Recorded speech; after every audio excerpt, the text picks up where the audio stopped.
Hello, Sorcerer Goons, my name is Alex, and welcome back to the Kaiju Files. For those not in the loop, the Kaiju Files was a series that I first started during the release of Godzilla x Kong: New Empire, just to capitalize on the movie coming out. And a fair amount of you actually liked it, so I figured, you know what, let's continue it. Before we get too deep into things, I just wanted to thank all those who supported the Kaiju Files thus far. As someone who doesn't get as much outward support for the videos they make, it means a lot when people share, express what they like, or just criticize my art. I promise I will take criticism on the chin and build off it best I can. I may not be a fan of the art in the first video, but based on the reception, it did give me enough motivation to continue. Now, for my sanity, and the sake of the video, from now on I'll be doing 4 kaiju per video, unless it's a special occasion.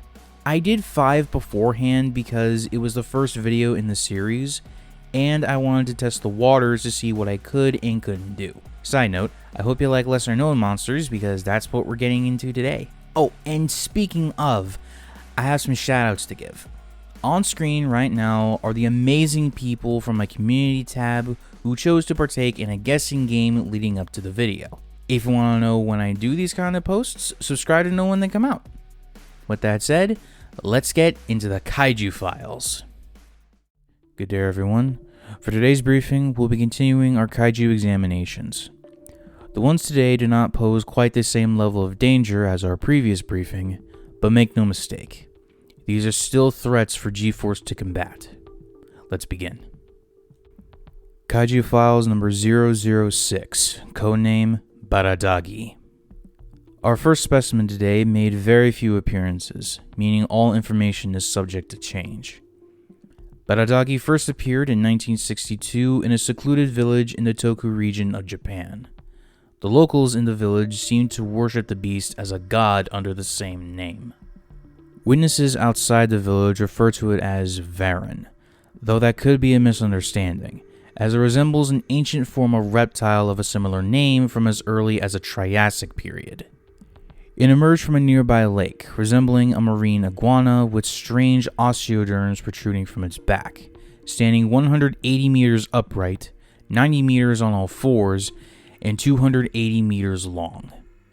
However, unlike our previous kaiju, Earthshaker, this creature seems to be able to use both methods of walking. From what information we were able to gather at the time, the kaiju is a triphibian. We'll touch on that in a moment. Baradagi would not stay in the village forever, as it traveled to the coast of Tokyo. From there, it made landfall at Tokyo International Airport, where G-Force engaged with every weaponry we had at the time. Fortunately, an explosive was shot in the beast's mouth, and returned into the sea. This was Baradagi's only sighting in Japan, and he has not returned since. However, from the Chinese branch of G-Force, the creature resurfaced on their coastlines, where it battled another kaiju. Information on this encounter will be released at a later time. Abilities for this kaiju include its bizarre anatomy, as it is a triphibian. Essentially, this means it can traverse through the land, sea, and skies. This is due to a set of webbed membranes connecting the front and hind limbs. It does this by leaping into the air and gliding similar to animals such as the flying squirrel. No energy attacks have been seen, but this could change in the future. Baradagi's durability is on par with most of the kaiju from our previous briefing. It possesses a hide that is incredibly durable and resistant to conventional weapons, as well as incredible strength. Weaknesses are noticeable, unlike our previous briefing. Most notably, and oddly enough, this kaiju does have a limit to how much punishment it can withstand. During the first attack on Japan, Baradagi was struck in the underbelly, showing signs of pain despite no visible damage. Also, the inside of the mouth seems to be the most vulnerable spot, as stated previously. Now, to reference Earthshaker once again, paintings and inscriptions about Baradagi were on the same island where Earthshaker was found. This has led us to theorize that Baradagi is another quote-unquote guardian of the Earth. Much like Winds of Life or Earthshaker, this is not a statement many share. Still, while appearances are infrequent, it is best to be prepared for when Baradagi eventually returns. Hey, editing Alex here. I figured I'd pop in after the main stories. That way I can give you guys a look inside my thought process for these kaiju. So, yeah. For Varen, I was not aware of the marine iguana until I started production on the video. It was like, when I saw that thing and crossed it with Varen, I was like, oh, dude, this could be sick.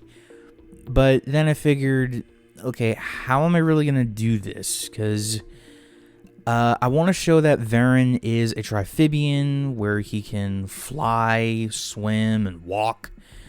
But, you know, it's very tricky to do that. So I figured probably best for a flying pose. That's one of his more popular ones anyway.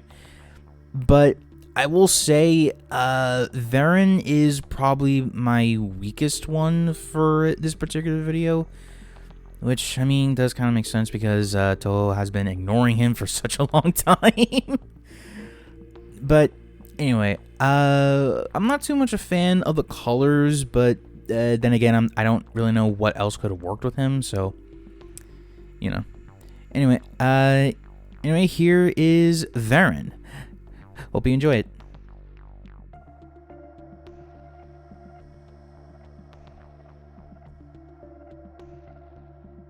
Kaiju Files number 007, codename Bagora. This kaiju, in particular, is relatively docile compared to the rest thus far. And to jump the gun momentarily, it has relations to Earthshaker and Bagi. The first sightings of Bagora date back to 1965, when oilfield workers in the Akita prefecture awoken the creature by accident. Upon awakening, Bagora caused havoc and destroyed the plant. There was a single survivor, but G-Force is respecting their choice to remain anonymous. They describe the creature as being reptilian, standing 130 meters upright, 65 meters on all fours with a stubby tail. The body was proportioned like a stocky dog, with thick front paws covered in hide with noticeable claws, an armored carapace on its back, a small set of spikes along the top of its head, a massive horn, a short snout face, and a pair of large curved ears that pointed outward about half the size of its head. As a side note, the ears and face attracted most people to this creature. This, combined with a generally rounded physique, has made people compare this kaiju to that of a dog.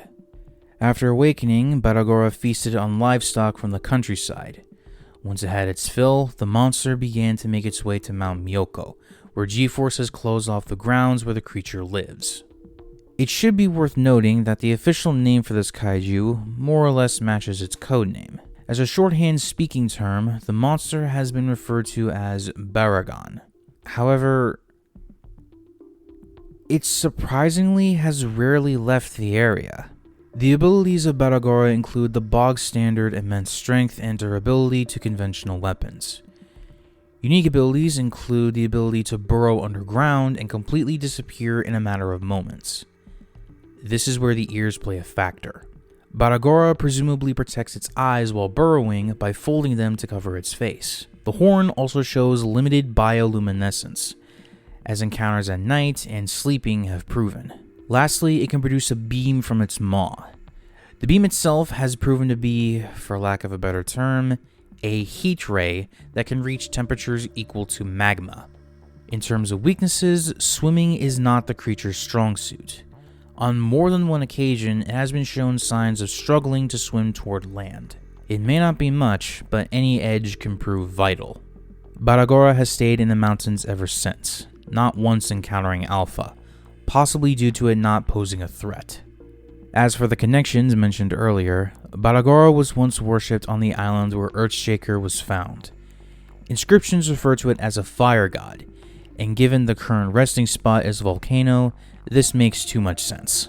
From what we have been able to translate, it appears that Bagora was worshipped the least of the three. This raises more questions. Why was it worshipped the least? Did this have anything to do with the island's instability? Was it even responsible for the natives' disappearance? We simply don't know. Hey, editing Alex here again. Baragon was actually, I had a smile on my face the entire time that I was working on him. Like, I distinctly remember saying, "Oh, he's so cute, that's my boy," and I still kind of stand by that statement. I don't blame you if you think that he's the weakest of the bunch thus far, but yeah, I also had kind of a problem trying to get the color right for him, because like it's supposed to be like a muted red brown color, but I just couldn't really think of how to do that. So yeah, we get more of a giant monsters all out attack sort of thing. So anyway, this is Baragon, and I hope you enjoy.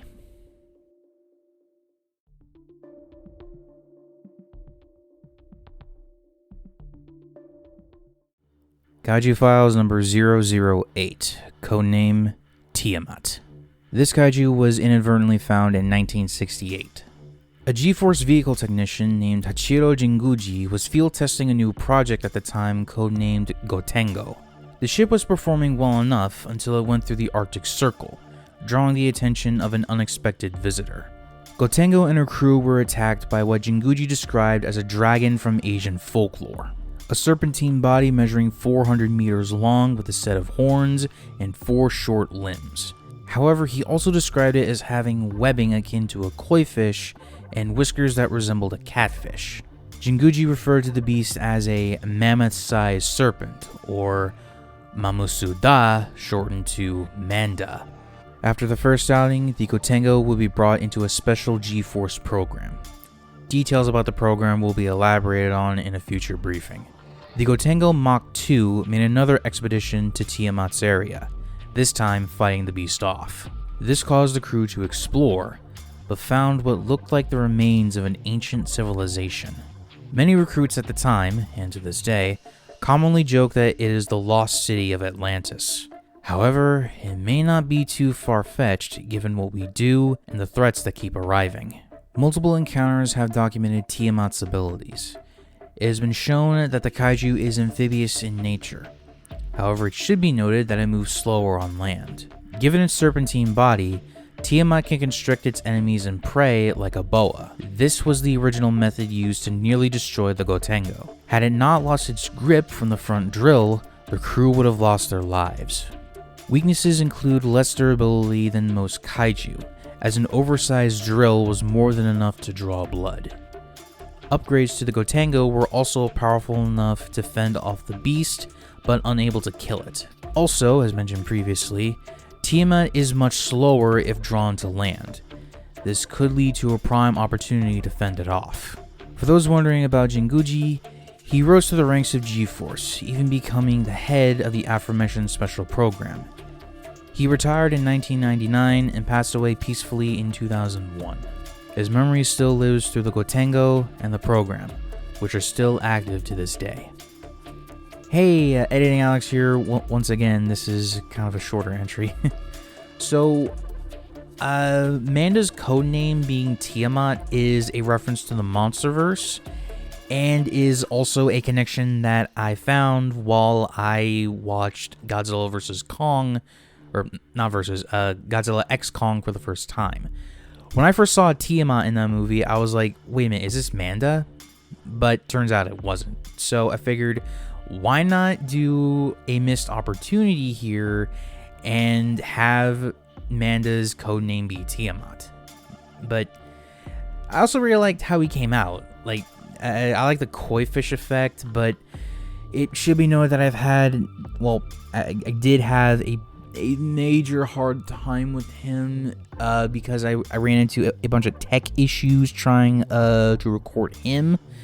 So if there's a bit of inconsistency with the film speed, that's why. I had to stop recording once and just pick up where I left off. But anyway, don't you just hate technical difficulties when you're trying to do something like this? Anyway, here is Manda.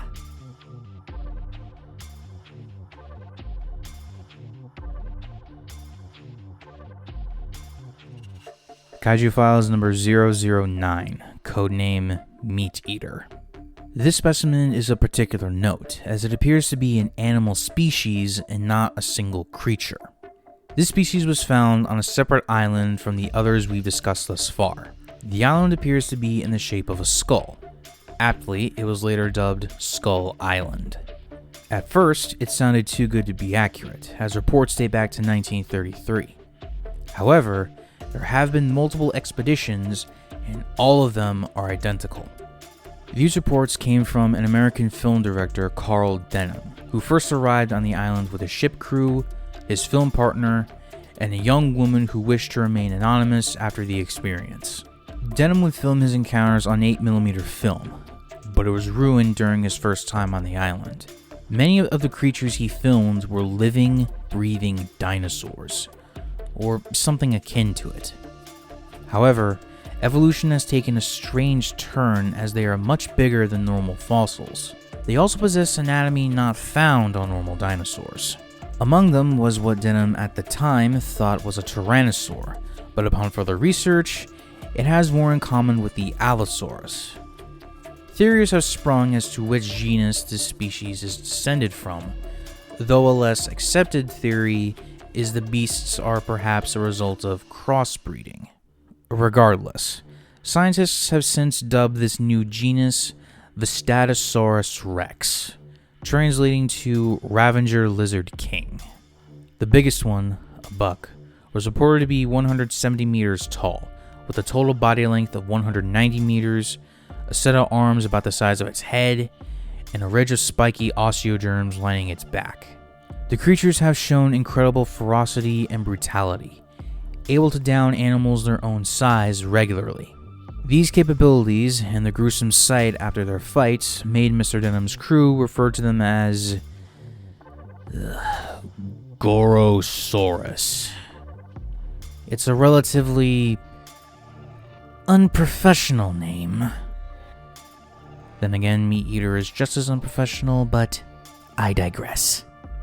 Physical abilities include a more sturdy and dense skeletal structure, along with spread toes for more contact points on the ground. Additionally, the feet seem to be more flexible than their ancestors. This, along with other anatomical anomalies, could be a result of adapting to the island's harsh landscape.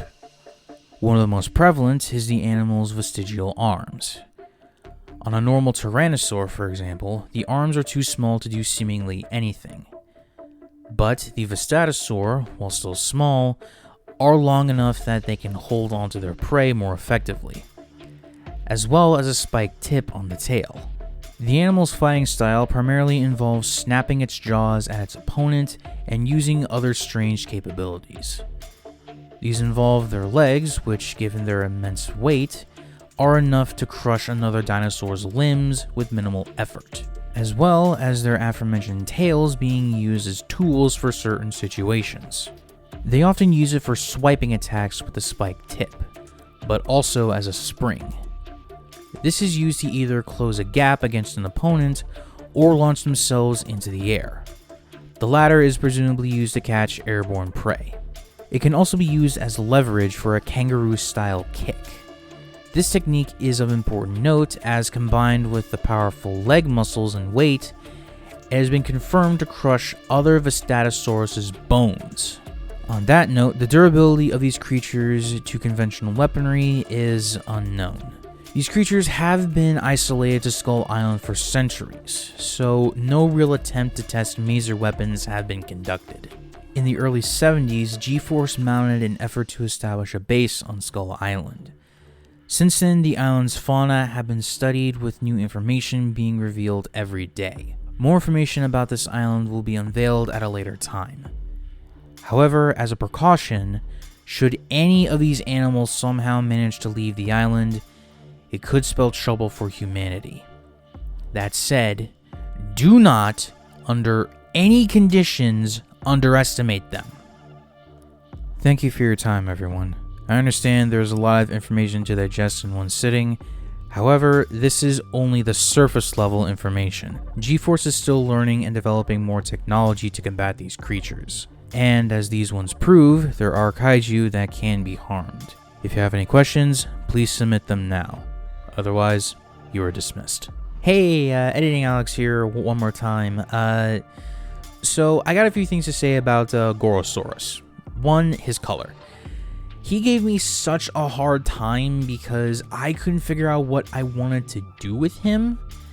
And, just keep him visually distinct from Manda, because a lot of the times he is depicted as like a green color. So, I may go back and try to put more visual distinction on where the underbelly is supposed to start and end, where the back shell is supposed to start and end, things like that. I may also have to redo the shading, but it's whatever.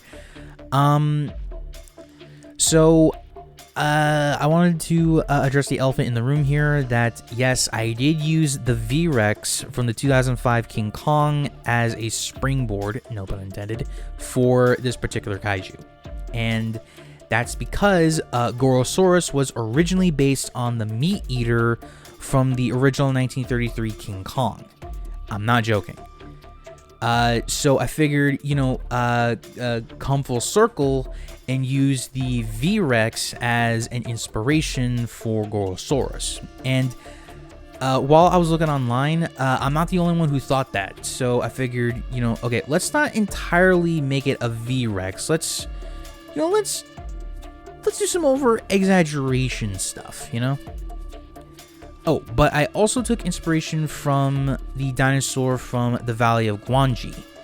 Basically, it was a movie about cowboy meet dinosaur, but I really liked that particular dinosaur design, and I figured that when the hell am I ever going to do the Valley of Gwangi specifically? So I figured, you know what? Let's just do that and take a little bit of visual inspiration. So, yeah, this is Gorosaurus, at least Gorosaurus version 1.